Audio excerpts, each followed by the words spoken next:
পাঁপড় ভাজা হয়েছে দেখো, এই যে পাঁপড় ভাজা, এই যে বড়ার তরকারি হচ্ছে, মশলাটা দিয়ে দিলাম, হলুদটা দিয়ে দিলাম, গুঁড়ো দিয়ে দিলাম,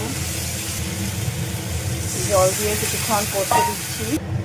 দেখো সর্ষে শুকনো লঙ্কা ফোড়ন দিয়েছি, এদিকে টমেটো দিয়ে দিলাম, টমেটোর চাটনি হচ্ছে। দেখো বন্ধুরা আমার বড়ার তরকারি হয়ে গেল, ফুটছে।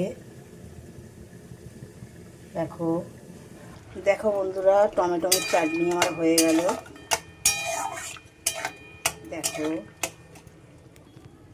দেখো বন্ধুরা এরপর পনির তরকারি করছি, আমি পনিরগুলোকে ভেজে নিচ্ছি। এইদিকে দেখো ভাত বাড়া হচ্ছে, অফিস যাবে তাড়াতাড়ি করে, আমি তাড়াতাড়ি রান্না করছি।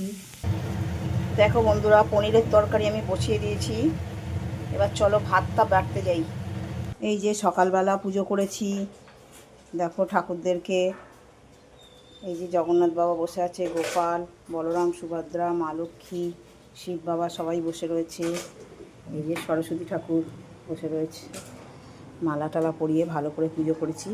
তারপরে চলো এইটুকু টাইমের মধ্যে অফিসের জন্য আমি কি কি রান্না করেছি তোমাদের সঙ্গে একটু শেয়ার করি। দাঁড়া, কি গো তোমার অফিস যাওয়ার জন্য আমি কি কি রান্না করতে পারলাম এত কিছু কাজের মধ্যে, পুজো ফুজো করে? একটু বলো দর্শকদের।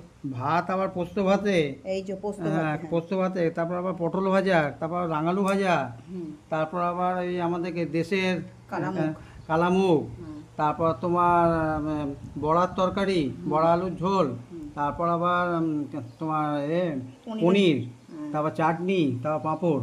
বাহ বাহ, কি করে করলে তো এত তাড়াতাড়ি? আজকের খাবারগুলো দেখে খুশি তো? হ্যাঁ নিশ্চয়ই নিশ্চয়ই, অবশ্যই খুশি। বাবা পোস্ত ভাতে এরকম আমার মা করতো, জানো তো? মনে পড়ছে? হ্যাঁ ওই তো বলছি, মা করতো কেমন সোদা সোদা গন্ধ, খুব সুন্দর খুব সুন্দর। ঠিক আছে।